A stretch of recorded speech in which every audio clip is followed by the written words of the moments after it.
Hello students, very pleasant good morning to you all and very warm welcome in my class. And in this class we will discuss the incomplete record in this topic video.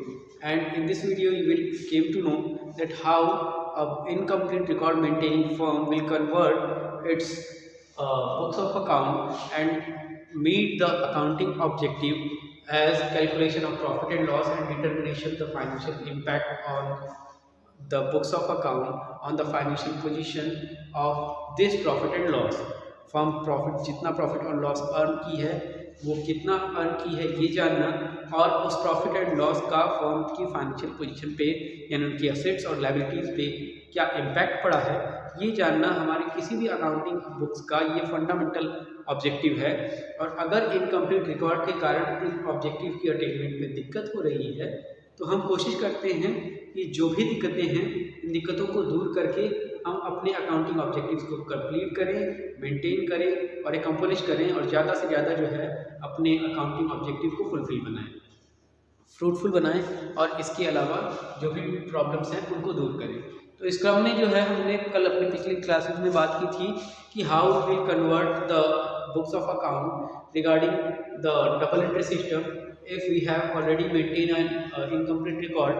And in this regard we have discussed that the preparation how the preparation of statement of affair and how the preparation of debtors account will be made. अगर आप incomplete record बनाए हैं उस incomplete record में आपको final account बनाने की ज़रूरत है। तो फाइनल अकाउंट के लिए चूंकि ट्रायल बैलेंस तो बना नहीं पाएंगे आप, और ऐसी कंडीशन में प्रिपरेशन फाइनल अकाउंट की कैसे होगी इसके लिए हमने बताया था कि हमने अल्टीमेटली कैलकुलेट करना है प्रॉफिट एंड लॉस, और इस प्रॉफिट एंड लॉस के लिए हमें ज़रूरत होगी स्टेटमेंट ऑफ अफेयर की जो हमें बताएगा कि फर्म का कैपिटल कितना था। इसके अलावा फर्म की कुछ डेटर्स और कुछ क्रेडिटर्स की भी बात की थी हमने। तो डेटर्स अकाउंट के फॉर्मेट का डिस्कशन कर लिया था हमने, जहां हमने देखा था कि डेटर्स अकाउंट की डेबिट साइड में वो सारे ट्रांजेक्शन जाएंगे जो डेटर्स के प्रीवियस बैलेंस से रिलेटेड होंगे, और इसके अलावा जो डेटर्स को इंक्रीज कराएंगे, फॉर एग्जांपल जो अगर हमारे डेटर्स को हमने क्रेडिट सेल किया या किसी बिल का डिसऑनर हुआ या कोई कैश पेमेंट हमने जो है अपने डेटर्स को जो है रिटर्न करी, तो ऐसी कंडीशन में ये सारे ट्रांजेक्शन डेटर्स को इंक्रीज कराएंगे और डेटर्स अकाउंट में डेबिट होंगे, और इनके जस्ट अपोजिट ट्रांजेक्शन जो भी होंगे हमारे डेटर्स को रिड्यूस कराने वाले उनको हम क्रेडिट करेंगे।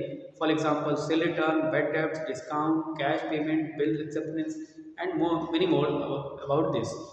वो सारे ट्रांजेक्शन जो हमारे डेटर्स को रिड्यूस कराएंगे, जो हमारे डेटर्स की वैल्यू को रिड्यूस कराएंगे, डेटर्स अकाउंट में क्रेडिट होंगे। और इसके बाद बैलेंसिंग फिगर में हम अपनी क्लोजिंग स्टॉक को, क्लोजिंग डेटर्स को कैलकुलेट करेंगे which will define what will be the value written in the final balance sheet as a debtors. ठीक है, इसके साथ साथ हमने आपको ये भी बताया था कि हम अगर कोई मिसिंग फिगर क्वेश्चन है, मीन्स अगर ओपनिंग डेटर्स और क्लोजिंग डेटर्स की वैल्यू दे करके कोई एडिशनल इन्फॉर्मेशन रिगार्डिंग डेटर्स पूछ रहा है तो उसको किस तरीके से कैलकुलेट करेंगे, अलजेब्रिक इक्वेशन के बेसिस पे भी हमने देखा था और फाइनेंशियल फॉर्मेट के बेसिस पे भी हमने देखा था। आज उसी क्रम में हम अपने डेटर्स अकाउंट की बात करेंगे, क्रेडिटर्स अकाउंट की बात करेंगे, that how we will create the creditors account in this concern. ठीक है, तो क्रेडिटर्स अकाउंट के फॉर्मेट की डिस्कशन अगर हम करें तो क्रेडिटर्स अकाउंट बनाने के लिए जो फॉर्मेट होगा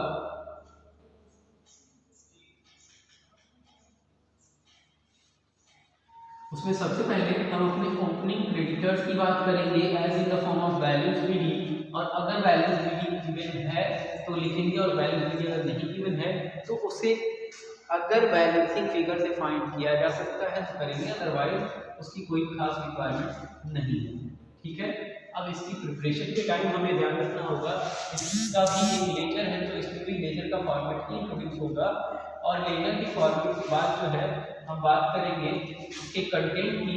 तो अगर हम बात करें कंटेंट की क्रेडिटर्स अकाउंट की, तो क्रेडिटर्स अकाउंट के कंटेंट में जो भी ट्रांजेक्शन क्रेडिटर्स को इंक्रीज कराएंगे that will be credited in the account, like for example all the balance BD or all the previous balances will be credited in this regard, and all those transactions which will increase the creditors and their value, that will credited in the ledger of creditors account, like credit purchase.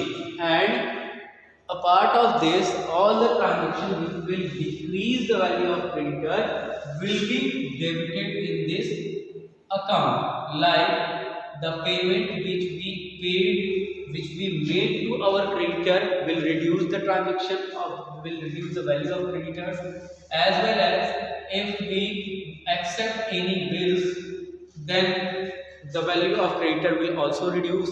If any creditor have been allowed any discount, it will reduce the value of creditor also, as well as if any creditor accepted any kind of return from us, that will reduce the value of creditor also. Then in case of the dishonor of any accepted bill, it will increase the value of creditor, and that is why BP dishonored will be credited in the ledger of creditors account. And a part of that, if any transaction reduce the value of creditor, will be debited, and increase the value of creditor will be credited. And at the end, we will find the closing balance, and which find the as a balancing figure, and will show the value of closing creditors, and it will helpful to find the value of creditor, which will be recorded in the closing balance sheet of the firm.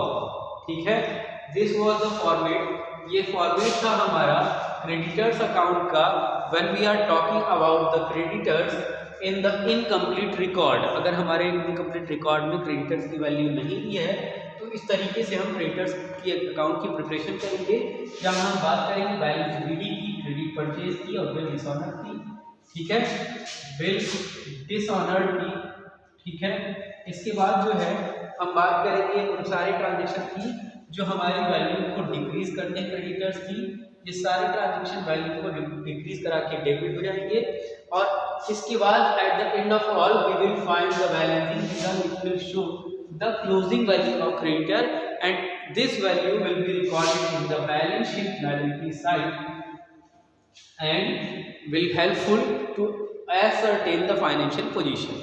ठीक है, इसी क्रम में जैसे हमने debtors की बात की थी कि डेटर्स में अगर ओपनिंग और क्लोजिंग डेटर्स दे करके रिमेनिंग वैल्यू पूछ रहा है, ठीक है, तो उसी तरीके से क्रेडिटर्स में भी अगर ओपनिंग और क्लोजिंग वैल्यू दी हुई है, तो रिमेनिंग किसी भी कंटेंट की वैल्यू आप ऑलमोस्ट अपने से फाइंड कर सकते हैं। तो ऐसी कंडीशन में ये सिचुएशन एक प्रैक्टिकल एग्जांपल से हम लोग समझने की कोशिश करते हैं, जहां हमें क्रेडिटर्स अकाउंट के बैलेंसिंग अमाउंट को जो है फाइंड करने की रिक्वायरमेंट है। So let's see an example where we have to calculate the credit purchase. Okay, जैसे अज्यूम कर लेते हैं कि if our opening creditors and closing creditors are given. ठीक है, opening creditors amounting 1 lakh and closing creditors amounting 2 lakh. Okay, and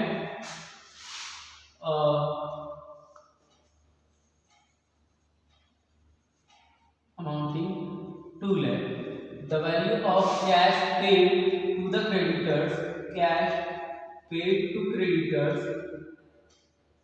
that is amounting 50,000, and if the discount allowed by the creditor are also given in the question as rupees 20,000, we have to find the value of credit purchase. Then the value of credit purchase are calculated with the algebraic equation as well as the format। जैसे हम equation यहाँ जो है solution करते हैं with the algebraic equation। ठीक है, as we know that the closing creditors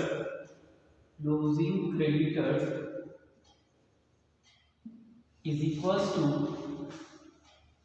closing creditors are equals to opening creditors plus credit purchase minus cash paid minus discount minus bills accepted and all these. ऐसी condition में हम इस value को जो है paid करते हैं, record करते हैं। तो क्लोजिंग क्रेडिटर्स की वैल्यू हमें दी हुई है 2 लाख रुपए, ठीक है। ओपनिंग क्रेडिटर्स की वैल्यू हमें दी हुई है 1 लाख रुपए। क्रेडिट परचेज की वैल्यू हमें नहीं दी है, it have to be find by us. और कैश पेड की वैल्यू दी हुई है 50,000 as well as cash basically discount की वैल्यू हमें दी हुई है 20,000। इन जो भी न्यूमेरिक फिगर हैं उनको हम एक साइड रिकॉर्ड कर लेते हैं। Therefore 2 lakh is reduced from the opening figure, that is 1 lakh, and added with the value of cash paid and the value of discount, that will determine the value of credit purchase, ठीक है। अब ऐसी condition में हमने 2 लाख से 1 लाख को less किया, 1 लाख आया और उसमें 1 लाख में 70,000 जोड़ दिया, तो 1,70,000 will be the value of credit purchase and it will show in the column of credit purchase। अगर हम इसको चाहें तो इसको फॉर्मेट की हेल्प से भी रिप्लेस बना सकते हैं। और ये फॉर्मेट क्या होगा आगे देखते हैं। फॉर्मेट जो है हमारा लेजर वाला बन जाएगा। लेजर के फॉर्मेट में हम जो है पर्टिकुलर अमाउंट और पर्टिकुलर अमाउंट का कॉलम ड्रॉ कर देंगे। पर्टिकुलर अमाउंट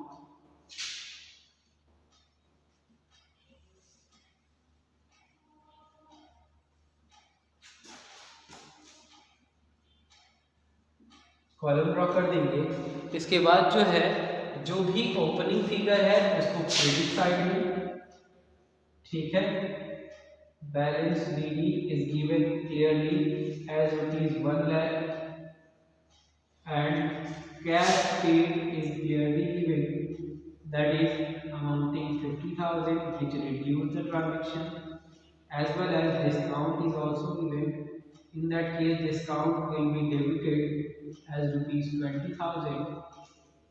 इसके बाद जो है बिल्स रिसीवेबल या पेबल की बात नहीं हुई है, सीधे हम आ गए हैं कहाँ पर, बैलेंस सीडी पे। Closing balance is given for the creditors as rupees 2 lakh, ठीक है। अब क्या होगा, हमने पूछा परचेज भी very well know that recorded in credit side, so therefore credit purchase will be calculated in balancing figure। Now we see the balancing figure is the figure of difference, है ना। तो यहाँ पे देख सकते हैं आप 2,70,000 रुपये क्रेडिट में है और डेबिट में है और क्रेडिट में केवल 1 लाख है। तो 1,70,000 का जो बैलेंसिंग फिगर होगा वो हमारी क्रेडिट परचेज की वैल्यू हो जाएगी। और बड़ी आसानी से हमने क्रेडिट परचेज का जो वैल्यू है निकाल ली इन बोथ कंडीशन, है ना। आपको मैं फिर से दिखा दूं कि हमने अगर opening creditors, closing creditors, cash paid और डिस्काउंट की वैल्यू दी हुई है, तो क्रेडिट परचेज निकालने के लिए क्या किया, हमारे पास इसकी सॉल्यूशन के लिए 2 मेथड थे। दोनों में से जो मेथड हमें सुटेबल लगता है हम अप्लाई कर सकते हैं। Where the first method says the algebraic equation should be adopted there, as we very well know that closing creditors are equals to opening creditors plus credit purchase minus credit cash paid minus discount. All the value are given clearly except the credit purchase, okay। And if the all value is given clearly, then nothing should be replaced except the credit purchase। हम सारी चीज़ों को जो है हम एक साथ जितनी न्यूमेरिक वैल्यू है एक साथ रिकॉर्ड करके क्रेडिट परचेज को रिकॉर्ड करते हैं, तो अल्टीमेटली क्रेडिट परचेज की वैल्यू आ जाती है 1,70,000। एंड यही वैल्यू अगर आप चाहें तो फॉर्मेट से भी निकाल सकते हैं। फॉर्मेट से निकालने के लिए हमें फॉर्मेट को अप्लाई करना होगा। फॉर्मेट के क्रेडिट साइड में हमने देखा balance BD with the opening figure, closing figure को हमने डेबिट किया, जो ट्रांजेक्शन हमारे कैश क्रेडिटर्स को रिड्यूस करते हैं, वो डेबिट किए हमने, और अल्टीमेटली बैलेंसिंग फिगर में हमने 1,70,000 का जो है क्या निकाल लिया, क्रेडिट परचेज निकाल लिया। That helps to ascertain the value of credit purchase. Okay, now let's take one more example to calculate total debtors and total creditors in the example. Now let's see. Now we will deal a practical question given in your book, that is question number 13, where we have to ascertain the various value given in the book, and ascertain we have to calculate credit sale and total sale also. Okay, in the question number 13, that is the value of opening debtors and closing debtors are given, and discount allowed, sales return, and bad debts, provision for bad debts, bills receivable, bills dishonored, and bill discounted are given. Discounted bill dishonored are also given. Cash sale is given as rupees 1,05,000, and cash received from debtors includes 6,000 against a debt provisionally written off, that is 3,08,000, and check issued from debtors are given as rupees 32,000. Okay, now see, in this question we will deal with the credit sale and with the total sale. If we find the credit sale, we will add it with the cash sale given in the question. Ultimately it will define the value of credit total sale, है ना? As we know that the total sale is always equals to credit sale and cash sale. The value of credit sale will be calculated with the help of debtors account, and that is why we are going to prepare debtors account in this question. Okay, now see the format. We very well know that all the things that increase the value of debtors will be debited, and as well as all the transactions which decrease the value of debtors will be credited, and a part of that the opening debtors will be debited always in the debtors account, and in the same manner the closing debtors will be credited in the debtors account. Okay, now see, the opening debtors valued at 60,000 will be debited as balance BD.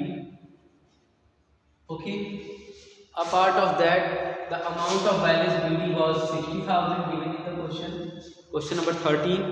Okay, इसके अलावा आपको discount allowed दिया है, हर वो transaction जो हमारे debtors को reduce करेगा will be credited bye discount allowed की वैल्यू हमने जो है बुक में दी हुई है, दैट इज अमाउंटिंग 4,400 की वैल्यू को हम क्रेडिट कर देंगे।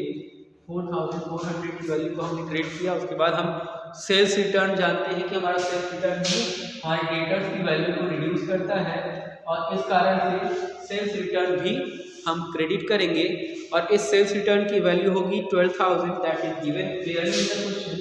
We do not have to make any disturbance, and the value of bad debts, that is amounting 5,600, is also a transaction due to which the value of debtors will reduce, and that is why it should be written in the credit side. Okay, all these transactions should be followed by a prefix, that is by, and a part of that provision for bad debts is also written, should be also written as 3,800. Okay, as we know in the previous classes we have reduced the debtors with all these things, that bad debts will reduce and provision for bad debts will always also reduce। ठीक है, जो provision for bad debts होता है, bad debts घटाने के बाद net debtors निकालने के लिए हम उसे भी रिड्यूस करते हैं। तो प्रोविजन फॉर बैड डेब्ट्स की वैल्यू दी हुई है 3,800, इसे भी हम रिड्यूस कर देते हैं, and we find that the value of bills receivable from debtors that is amounting 16,000. Bills receivable जो है हमारे डेटर्स को रिड्यूस कर देता है, इसलिए इसे क्रेडिट साइड में लिखा जाएगा। और अगर कोई भी बिल हमारे डेटर्स को जो है रिड्यूस डिस्काउंट कराते हैं, हम किसी बिल को बिल रिसीवेबल डिस्काउंट कराने पे ना तो हमारे डेटर्स की इंक्रीजमेंट होगी ना ही डेटर्स की डिक्रीजमेंट होगी, क्योंकि जब तक डेटर्स जो है हमें पे आउट नहीं कर देते या उनकी बिल डिसऑनर नहीं होती तब तक उन पर कोई इफेक्ट नहीं पड़ेगा। Means the bill discounting will not be recorded in the debtors account.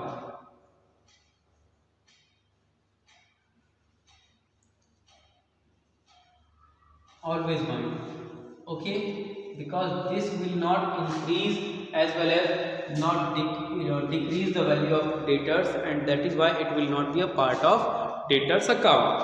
ठीक है, फिर इसके बाद जो है अगर हमारी बिल डिसऑनर हो गई तो वो डिसऑनर हमारी लायबिलिटी को वापस से हमारे एसेट्स को वापस से क्रिएट कर देगी, डेटर्स की वैल्यू को वापस से इंक्रीज कर देगी, एंड डिस्काउंटेड बिल और dishonoured will be debited. Bill dishonour will be debited as ₹3,000।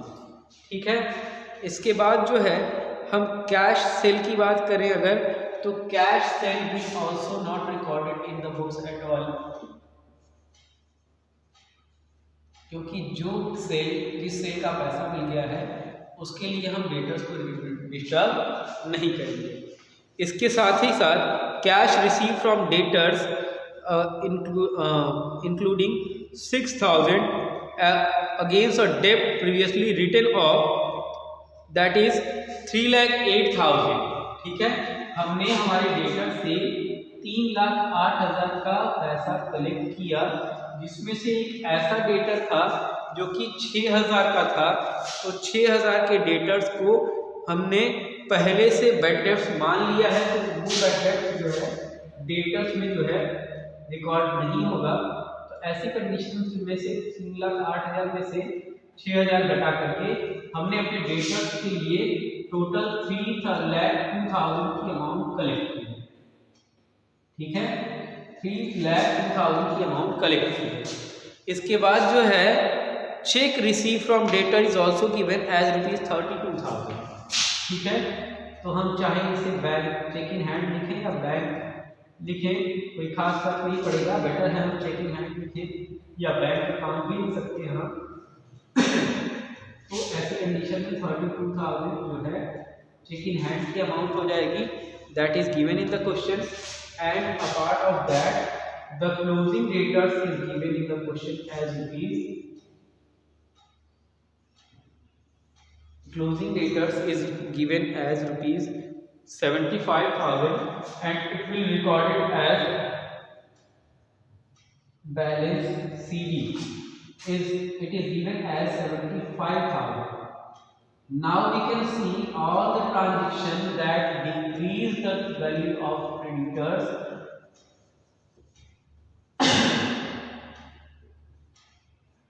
will be debited, and the transaction which increases the value of debtors will be debited.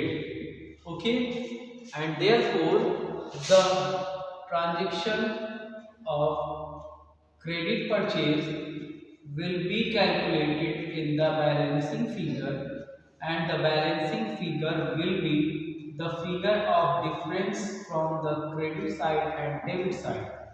As we can see, the value of debit side is quite simple, that two transactions are simply given, that is 63,000, and when we talk about the total of credit side, it is something around,